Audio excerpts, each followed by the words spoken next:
혹시 기대 수명이 높아졌음에도 불구하고 많은 어르신들이 85세까지 건강하게 살지 못한다는 사실 알고 계셨나요? 더 놀라운 건 그 이유가 단순히 유전이나 돈이 많고 적은 문제 때문만은 아니라는 점입니다. 매일 반복되는 일상 속에서 자신도 모르게 저지르는 작은 실수들이 쌓여 결국 건강을 갉아먹고 있다는 것을 많은 분들이 너무 늦게 알게 됩니다. 이번 영상에서는 대부분의 시니어들이 평생을 건강하게 살고 싶어 하면서도 무심코 저지르고 있는 6가지 치명적인 실수에 대해 이야기 나눠보려 합니다. 그리고 더 중요한 건 이 위험을 어떻게 피하고 나이 들어서도 훨씬 더 오래, 더 건강하게 살아갈 수 있는지를 구체적인 방법까지 안내해 드린다는 점입니다. 평소 건강을 잘 챙긴다고 믿었습니다. 정기적으로 건강검진을 받고 하루 10,000보 이상 걸으며 식사도 정갈하게 드셨죠. 그런데 지난달 병원에서 전혀 예상치 못한 이야기를 들었습니다. 콩팥 기능이 급격히 떨어졌고 심혈관 질환 초기 징후가 이미 진행 중이라는 말이었습니다. 자신은 늘 건강에 신경 썼다고 생각했지만 알고 보니 수년 동안 잘못된 생활 습관이 조용히 건강을 갉아먹고 있었다는 사실에 큰 충격을 받았습니다. 나는 괜찮다고만 생각했어요. 그런데 돌아보니 매일같이 내 몸을 조금씩 망가뜨리는 실수들을 반복하고 있었더라고요. 그날 이후 자신처럼 늙기 전에 이 사실을 알았더라면 좋았을 어르신들이 많을 것 같다고 말했습니다.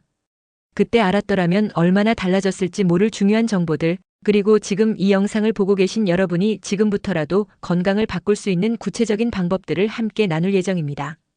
그리고 본격적으로 시작하기 전에 잠깐 여쭙고 싶습니다. 이 영상을 보고 계신 당신은 지금 몇 살이신가요? 그리고 어느 지역에서 시청 중이신가요? 댓글로 남겨주세요. 여러분의 이야기를 듣는 것은 저에게 큰 기쁨이자 이 공간을 더 따뜻하고 가까운 곳으로 만들어주는 소중한 나눔입니다. 나이가 들수록 몸속 수분 부족이 얼마나 무서운 영향을 주는지 실감하지 못하는 경우가 많습니다. 겉보기엔 물을 잘 마시고 있다고 생각하지만 65세를 넘으면 몸이 필요로 하는 수분량과 실제 섭취량 사이에 큰 간극이 생깁니다. 더 놀라운 사실은 아주 가벼운 탈수조차도 몸 안에선 상상도 못할 정도로 빠른 노화를 촉진한다는 점입니다. 서울대병원 노인의학과 전문의들에 따르면 만성적인 경증 탈수 상태만으로도 신장, 심장, 뇌 기능에 되돌릴 수 없는 손상을 남기며 노화 속도가 최대 30%까지 빨라진다고 경고합니다. 물이 부족하면 혈액은 진해지고 혈류는 느려지며 장기 하나하나가 평소보다 훨씬 빠르게 손상되기 시작합니다. 더욱 무서운 건 탈수가 심각한 상태임에도 불구하고 정작 본인은 갈증조차 느끼지 못하고 있다는 사실입니다. 평소 물을 자주 마신다고 생각해왔습니다. 혈압도 정상이었고 불편한 증상도 없었기에 건강을 자신하고 있었죠. 그런데 얼마 전 갑작스럽게 쓰러졌고 검사 결과는 충격적이었습니다. 혈액이 지나치게 끈적해졌고 장기들은 오랜 시간에 걸쳐 서서히 말라가고 있었던 것입니다. 결국 뇌혈류가 막히면서 작은 뇌경색이 발생했고 이는 몸의 수분 부족이 오랜 기간 누적된 결과였습니다. 그날 이후 잠자리 옆 식탁, 부엌, 어디에나 물병을 두고 하루 6잔 이상을 조금씩 자주 마시는 습관을 들이기 시작했습니다. 또한 소변색을 매일 확인하며 몸의 상태를 자가 점검하는 습관도 함께 시작했습니다. 단순해 보이지만 이 변화는 삶의 방향을 바꿨고 몇 달 만에 눈의 피로감과 두통이 사라지며 전반적인 활력이 돌아오기 시작했습니다. 이처럼 수분 섭취는 단순한 갈증 해소가 아니라 장기 기능을 지키고 노화 속도를 늦추는 핵심 생활 습관입니다. 오늘부터라도 갈증을 느끼기 전에 마신다는 원칙을 기억해 주세요. 몸은 지금도 수분을 기다리고 있습니다. 이어서 살펴볼 두 번째 위험은 바로 평범한 음식 속 침묵의 염증입니다.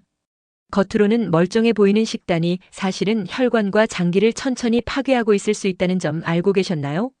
서울대 노인영양연구소의 분석에 따르면 65세 이후에 자주 먹는 일부 음식들이 몸 전체에 만성 염증을 일으켜 세포 노화를 촉진하고 장기 기능 저하를 가속화한다고 합니다.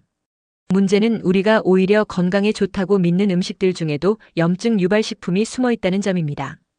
영양학 권위자인 박사는 이렇게 말합니다. 40대까지는 아무렇지 않던 음식들이 70대 이후에는 완전히 다른 반응을 일으킵니다. 소화 효소와 대사 속도가 늦어지면서 특정 음식에 대한 염증 반응이 급격히 커지는 경우가 많습니다. 통곡 물빵과 식물성 기름을 사용한 볶음 요리를 자주 해 먹었습니다. 체중 관리를 위해 무설탕 다이어트 식품도 애용해왔죠. 그런데 최근 건강검진에서 예상치 못한 심혈관 염증 수치 상승과 초기 신장 기능 저하가 발견됐습니다. 의사는 수년간 반복된 식습관이 혈관 내부에 미세한 염증을 일으켜 장기 기능을 서서히 떨어뜨린 것이라 설명했습니다. 그 이후 3가지 식품부터 바꾸었습니다.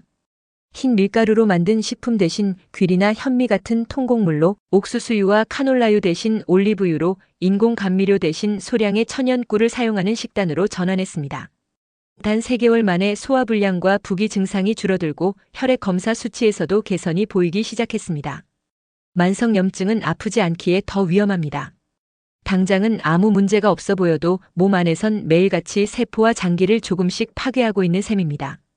지금 주방을 한번 돌아보세요. 당연하게 먹고 있던 음식들이 과연 몸에 좋은지 다시 점검해 볼 때입니다. 이렇게 간단한 식습관 변화만으로도 단 몇 주 만에 몸속 염증 수치를 최대 60%까지 줄일 수 있다는 연구 결과도 있습니다. 우리 몸의 장기와 세포가 더 오래 건강하게 버티기 위해서라도 오늘부터 이 작은 실천을 시작해 보시는 건 어떨까요? 혹시 지금까지 건강에 좋다고 믿었던 정보들 사이에서 혼란스러우셨던 적은 없으셨나요? 이번 기회를 통해 진짜 내 몸에 맞는 음식을 다시 선택해보는 시간이 되셨으면 합니다. 아직 채널을 구독하지 않으셨다면 지금 구독 버튼과 알림 설정도 함께 해주세요. 앞으로도 소중한 정보들을 놓치지 않고 받아보실 수 있습니다. 여러분의 응원 덕분에 저희는 오늘도 더 나은 콘텐츠로 보답드릴 수 있습니다. 자, 이어서 3번째 이야기로 넘어가 보겠습니다. 바로 잘못된 운동 방식입니다. 많은 분들이 매일 걷기 운동을 실천하며 건강을 지킨다고 믿고 계시지만 실제로는 그 걷기 습관이 오히려 노화를 앞당길 수도 있다는 사실 알고 계셨나요? 서울대병원 노화연구소의 자료에 따르면 65세 이후에는 단순한 유산소 운동만으로는 근육과 세포 건강을 지키기 어렵다고 합니다.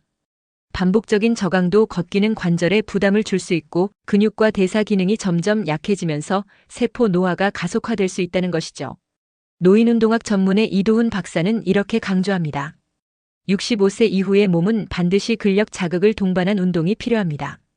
그렇지 않으면 근육 감소와 대사 저하로 노화가 빠르게 진행될 수 있습니다. 매일 3km씩 빠짐없이 걷는 것이 건강 비결이라고 믿고 있었습니다. 하지만 병원에서 근육량 검사를 받은 결과 또래 평균보다 10년 이상 뒤처져 있다는 진단을 받게 되었고 본인도 이해하기 어려웠다고 말했습니다. 이후 운동 전문가의 조언을 받아 걷기 운동 대신 간단한 근력 루틴을 병행하기 시작했고 불과 3개월 만에 허벅지 근육과 균형 감각이 눈에 띄게 좋아졌다고 합니다. 그렇다면 어떻게 시작하면 될까요? 무거운 헬스기구나 고강도 운동이 아닙니다. 자신의 체중이나 탄력 밴드를 활용해 1012회 반복할 수 있는 쉬운 동작부터 실천해 보세요. 예를 들어 벽을 짚고 하는 팔굽혀펴기, 의자에서 천천히 일어섰다 앉기, 밴드를 이용한 팔근력 강화 운동 등이 좋습니다. 핵심은 정확한 자세와 천천히 집중하는 움직임입니다. 이러한 운동은 단순히 근력만 기르는 것이 아니라 몸속 세포에 보호 호르몬을 분비시켜 세포 노화를 늦추는 역할을 합니다. 걷기로는 얻을 수 없는 효과입니다. 일주일에 3번 하루 10분만 투자해 보세요.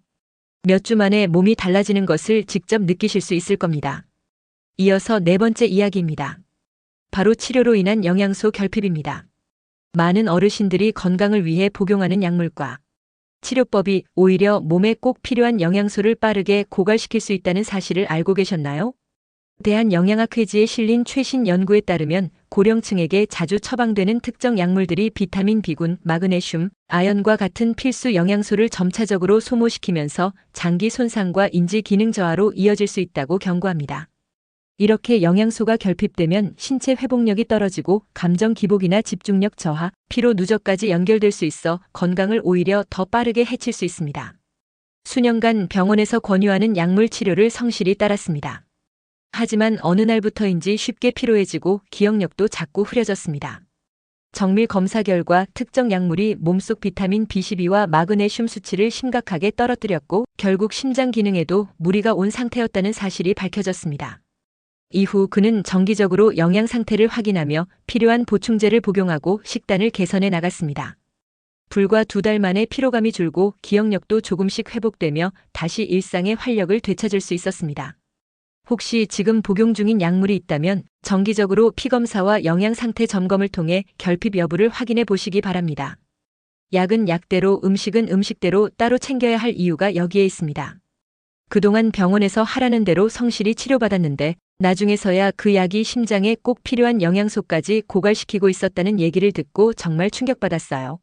몸을 살리려던 치료가 오히려 나를 해치고 있었다니 아무도 이런 얘긴 해주지 않더라고요. 그렇다면 어떻게 해야 할까요? 가장 중요한 건 절대로 임의로 약을 끊지 마시고 꼭 담당 의사와 먼저 상의하셔야 한다는 점입니다. 그리고 진료를 받으실 때 지금 복용 중인 약물이 특정 영양소 결핍을 유발할 수 있는지 직접 물어보세요. 만약 그런 가능성이 있다면 어떤 영양소를 추가로 보충해야 하는지 구체적인 상담을 받는 것이 좋습니다. 식단에서도 신경 써야 할 부분이 있습니다. 색이 풍부한 채소, 양질의 단백질, 올리브유나 견과류 같은 건강한 지방을 골고루 섭취해 주세요. 그리고 필요하다면 고령층에 맞게 설계된 종합 비타민제를 의사와 상의 후 활용하는 것도 방법입니다. 이런 작은 실천 하나가 장기 손상과 기억력 저하 같은 심각한 결과를 막아주는 방패가 되어줄 수 있습니다. 이번 주 진료 일정이 있다면 꼭 담당 의사와 이 부분에 대해 이야기 나눠보시길 바랍니다. 이제 5번째 이야기입니다. 수면 시간보다 더 중요한 건 수면의 질입니다. 혹시 이렇게 생각해 보신 적 있으신가요? 나는 매일 8시간씩 자니까 괜찮겠지. 하지만 최근 연구 결과는 전혀 다른 이야기를 합니다. 서울대병원 수면의학센터 전문의들은 이렇게 경고합니다. 나이가 들면 수면 시간은 유지되어도 깊은 회복 수면, 즉 깊은 잠 단계는 급격히 줄어들기 때문에 겉으로 보기엔 푹 잔 것 같아도 뇌와 몸은 전혀 회복하지 못하고 있을 수 있다는 겁니다. 매일 저녁 10시에 잠자리에 들고 오전 6시에 일어나는 일상을 10년 넘게 유지해 왔습니다. 하지만 아침마다 피로가 가시지 않고 머리가 멍한 상태가 지속되었죠. 그러던 중 기억력 저하가 심해지면서 병원을 찾았고 검사 결과 깊은 잠 단계가 거의 나타나지 않는 상태라는 진단을 받았습니다. 그렇게 오래 잤는데도 이렇게 피곤한 이유가 수면의 질 때문이었다는 게 너무 놀라웠어요. 그녀는 당시를 이렇게 회상합니다. 그렇다면 지금부터 무엇을 해야 할까요? 바로 수면의 질을 높이는 30분 전 루틴을 실천해 보시는 겁니다. 전자기기 차단, 잠들기 30분 전 휴대폰, TV, 태블릿 같은 전자기기의 사용을 멈추고 블루라이트 차단 모드로 전환하세요. 침실 온도 조절, 침실의 온도는 1820도 정도가 적당합니다. 이 온도는 깊은 잠 유도에 가장 효과적이라는 연구 결과도 있습니다. 수분 섭취 조절, 잠들기 90분 전부터는 물을 마시는 양을 줄이세요. 잦은 배뇨로 수면이 끊기지 않도록 돕습니다. 옆으로 누워 베개 활용, 옆으로 누운 자세에서 무릎 사이에 베개를 끼우면 척추 정렬이 유지되고 호흡도 편안해집니다. 이 루틴을 2주만 실천해도 깊은 잠 단계가 최대 40%까지 증가할 수 있으며 뇌와 몸이 낮 동안 받은 손상을 스스로 회복하는 시간이 확보됩니다. 하루 30분만 투자해도 뇌 건강을 수년 더 지킬 수 있는 변화가 만들어질 수 있습니다. 혹시 8시간을 자도 개운하지 않으셨던 적이 있으신가요? 이제 마지막 6번째입니다. 사회적 고립이 주는 침묵의 상처, 담배보다 더 무서운 외로움의 공격입니다. 혹시 이런 생각 해보신 적 있으신가요? 자식이랑 가끔 통화도 하고 친구도 가끔 만나니까 나는 외롭지 않아. 하지만 안타깝게도 국립노화연구소의 연구에 따르면 사회적 접촉이 가끔인 수준만으로는 건강을 지키기에 충분하지 않다는 사실이 밝혀졌습니다. 외로움은 스트레스 호르몬인 코르티솔을 과도하게 분비시키고 이로 인해 전신 염증 반응이 유발됩니다. 이 염증은 결국 세포 노화를 앞당기고 면역 기능을 떨어뜨리며 심지어 수명까지 단축시킬 수 있다는 것입니다. 실제로 사회적 고립은 흡연보다도 더 빠르게 수명을 단축시킬 수 있다는 경고도 있습니다. 하지만 희망은 있습니다. 의도적으로 매일 한 통의 전화, 일주일 한 번의 외출, 온라인 커뮤니티 댓글 한 줄이라도 나누는 것으로 뇌는 활발하게 작동하고 마음은 다시 따뜻해지기 시작합니다. 혼자가 아니라는 감각이 몸 전체에 긍정적인 변화를 만들어냅니다. 노년기 사회관계 연구의 권위자로 알려진 박사는 이렇게 강조합니다. 많은 어르신들이 나는 가끔 전화도 하고 친구도 만난다며 스스로 고립되지 않았다고 생각합니다. 하지만 연구 결과는 분명합니다. 진정한 사회적 연결이 부족하면 우리 몸속에서는 스트레스, 호르몬과 염증 물질이 증가해 결국 수명을 단축시킵니다. 건강 관리를 누구보다 철저히 해왔습니다. 식단도 규칙적으로 챙겼고 자녀들과도 일주일에 한두 번 꾸준히 통화했습니다. 가끔 이웃과 커피를 마시며 안부를 나누는 것만으로도 괜찮다고 여겨왔습니다. 그런데 얼마 전부터 기억력 저하가 급격히 진행되면서 병원을 찾게 되었고 그곳에서 들은 이야기는 충격 그 자체였습니다.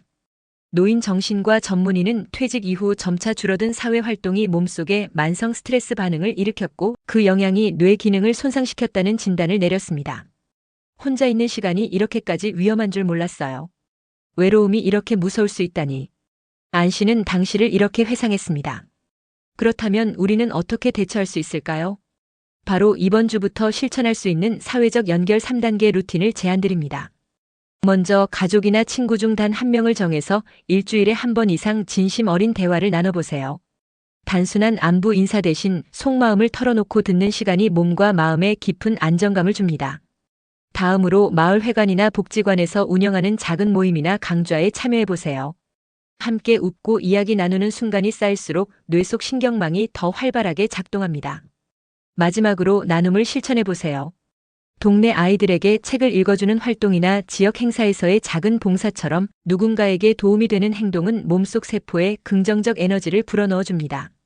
이 세 가지 중 처음에는 단 한 가지만 시작해보셔도 좋습니다. 이번 주엔 전화 한 통, 다음 주엔 소모임 참여, 그 다음 주엔 작은 나눔 활동.